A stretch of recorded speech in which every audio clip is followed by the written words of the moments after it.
প্রিয় ভিউয়ার্স আসসালামু আলাইকুম, ওয়েলকাম ব্যাক তানজিনা কুকিং। আশা করি সবাই ভালো আছেন, সুস্থ আছেন, নিরাপদে আছেন। আল্লাহর রহমতে আমিও বেশ আছি। তো হাজির হয়ে গেলাম নতুন একটি নাস্তার রেসিপি নিয়ে। নতুন বললে ভুল হবে, এটা সচরাচর সব বাসায় তৈরি হয়। তো তৈরি করে নিচ্ছি ম্যাগি নুডলস। তো নুডলস তৈরি করার জন্য আমি প্রথমেই দেখতে পাচ্ছেন একটি ফ্রাই প্যান বসিয়ে দিয়েছি। একটু হালকা করে আমি বাটার ঘষে নিলাম। তারপর পরিমাণ মতো সয়াবিন তেল দিয়ে পেঁয়াজ কুচি আর গাজর কুচিটা দিয়ে দিলাম। এবার পেঁয়াজ আর গাজরটা খুব ভালোভাবে কষিয়ে নেব যাতে কাঁচা গন্ধটা দূর হয়ে যায়। তো এই পর্যায়ে আমার পেঁয়াজ আর গাজরটা কষা হয়ে গিয়েছে। আমি দিয়ে দিলাম ম্যাগিতে থাকা যে মশলাটা আছে সেই মশলাটা। তো আমি এখানে 3 থেকে 4 জনের জন্য ম্যাগি নুডলস তৈরি করছি, সেজন্য আমি দিয়ে দিলাম একটি ডিম। আর ডিমটা খুব ভালোভাবে আমি ফেটিয়ে নেব। দেখতেই পাচ্ছেন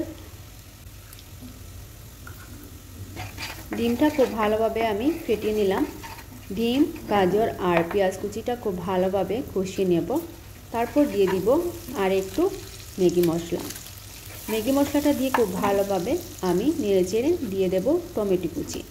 টমেটো কুচি দিলে দিতে পারেন, না হয় আপনারা টমেটো সসটা দিতে পারেন। আমি এখানে টমেটো কুচিটা ব্যবহার করলাম। তারপর আপনারা একটু সয়া সস দিতে পারেন। আমি এখানে সয়া সসটা ইগনোর করলাম, আপনারা চাইলে দিয়ে দিতে পারেন। তো আগে থেকে সিদ্ধ করে রাখা ম্যাগি নুডলসটা আমি একটু ঝুরঝুরে করে সিদ্ধ করে রেখেছিলাম, দিয়ে দিলাম। দিয়ে খুব ভালোভাবে নেড়েচেড়ে আমি নুডলসটা তৈরি করে নেব। এই পর্যায়ে দিয়ে দিচ্ছি আর একটু ম্যাগি মশলা। তো যারা ম্যাগি মশলাটা অ্যাভয়েড করতে চান করতে পারেন, কিন্তু ম্যাগিতে ম্যাগি মশলাটা না হলে আসলে খেতে ভালো লাগে না। তো দেখতেই পাচ্ছেন অনেকটাই জর্জরা হয়েছে আজকের নুডলসটা। তো এভাবেই তৈরি করতে পারেন আপনারা, প্রতিদিন সন্ধ্যার নাস্তা বলেন আর মেহমানদের জন্য নাস্তা বলেন, এভাবে শর্টকাট করে আপনারা তৈরি করে নিতে পারেন। তো আমি এই নুডলসটা তৈরি করেছি মাত্র 5 মিনিটে, আপনারা চাইলে 5 মিনিটেই তৈরি করতে পারেন। তো আজকের রেসিপিটা কেমন হয়েছে জানাবেন। এখানে বিদায় নিচ্ছি। আল্লাহ হাফেজ, আসসালামু আলাইকুম।